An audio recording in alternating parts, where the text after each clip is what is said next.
तो इसलिए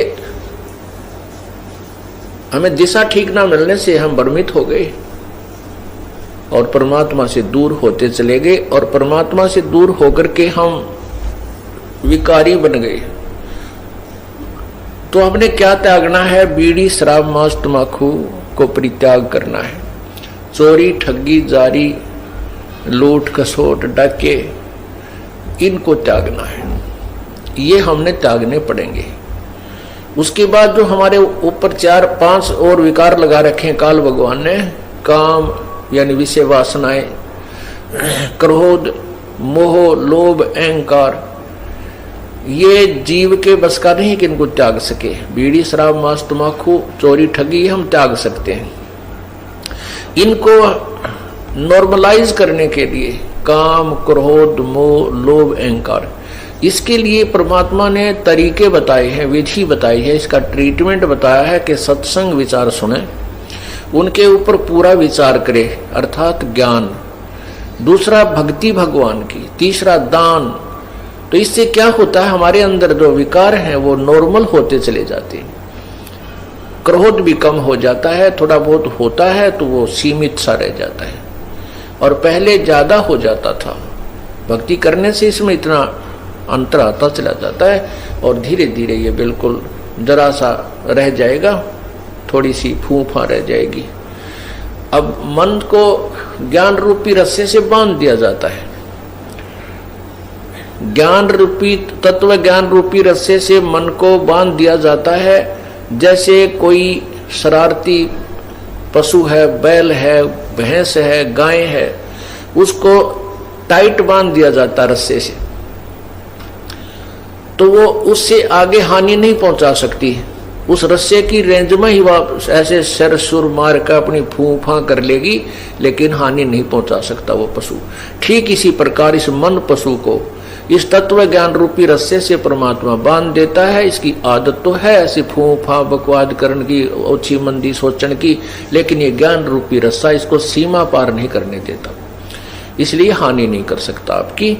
ये सब ये ज्ञान से ही रहेगा। अगर ज्ञान आप नहीं सुनोगे, सत्संग सुनने नहीं आओगे, या घर पे बैठ के सीडी वगैरह कैसेट एक आदि नहीं सुनोगे दिन में या दूसरे तीसरे दिन, तो ये मन जो है फिर भारी हो जाएगा, हैवी हो जाएगा आत्मा के ऊपर। आत्मा की खुराक है भगवान की चर्चा, मन की खुराक है संसारिक बातों में लीन रहना, बकवादें करना, रागनी सुनना, किसी की निंदा सुनना, और पर कई प्रकार की किसी प्रकार की चटपटी बातें शुरू कर दे, बड़ा प्रसन्न होकर सुनता है। और भगवान की जो कथा है वो केवल आत्मा को अच्छी लगती है। जब आत्मा तगड़ी रहेगी तो मन आत्मा के साथ रहेगा। एक बार गरीबदास साहिब जी, ये किसान थे, अपने घर बैठे थे, तो उनका एक किसान ही शिष्य था। वो आकर कहने लगा, महाराज जी आपके विचार सुनते हैं तब तक तो ये मन कति दुबका बैठा रहता है, सारी आंवर ले है। ठीक है महाराज जी, सही कह रहे हैं, बिल्कुल ऐसे करूंगा। और यहाँ से बाहर जाते इसकी वही वाईफाई हो जाए, तो जाते ही वही विचार इसके नो के नो कर्म उसी तरह खेचा तानी रखे, इसका के समाधान हो प्रभु। तब उन्होंने बताया कि आपके पास 2 बैल हैं। हाँ जी। एक बैल दूसरे को मारता है, चारा भी नहीं चरने देता है। तो वो कहता है, किसान बिल्कुल सही कह रहे हो जी, तो आप क्या करते हो दूसरे बैल को चारा चराने के लिए? तो कहता जी जैसे खेत में हम ले जाते हैं, एक टोकरे में इकट्ठा ही चारा चराना होता है, तो मैं डंडा लेकर बैठ जाता हूँ और या उसको करड़ा बांध देता हूँ टाइट, जो फूफा गणी करे दूसरे को खाने नहीं देता, तो उसको इतना टाइट बांध देता हूँ उसका मुंह उस टोकरे तक पहुंचता है और दूसरा आराम से खा लेता है। तो इसलिए परमात्मा कहते हैं ये मन और आत्मा 2 इकट्ठे जोड़ रखे हैं इस काल भगवान ने। ये 2 बैल है। अब ये मन जो है खुला चरकर तगड़ा हो गया, और ये तगड़ा होकर के आत्मा को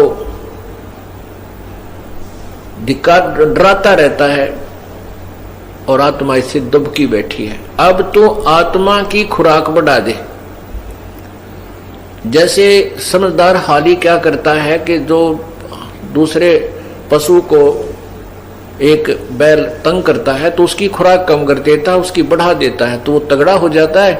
उस शरीफ ने तो मारना ही नहीं उसको, शरीफ बैल है वो नहीं मारता कभी दूसरे को। वो तगड़ा जब हो जाता है तो वो दूसरा कमजोर हो जाता है, तो उसकी आप ही मतना पड़ती उस तगड़े की तरफ सींग सांग पहनाने की।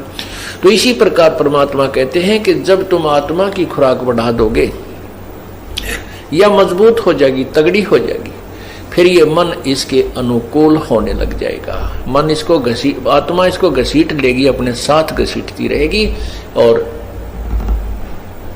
अन्य मार्ग पर नहीं जाने देगी। अभी ये आत्मा को घसीट ले जाता है, अपनी मर्जी चलाता है। इसलिए पुण्यात्माओं, सत्संग में आने से ज्ञान होता अपने को कि हमने क्या करना चाहिए।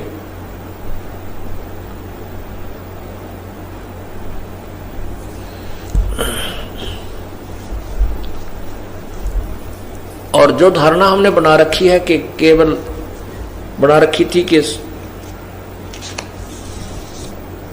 मोक्ष तो वही प्राप्त करते हैं जो घर त्याग जाते हैं, ऐसा कुछ नहीं है।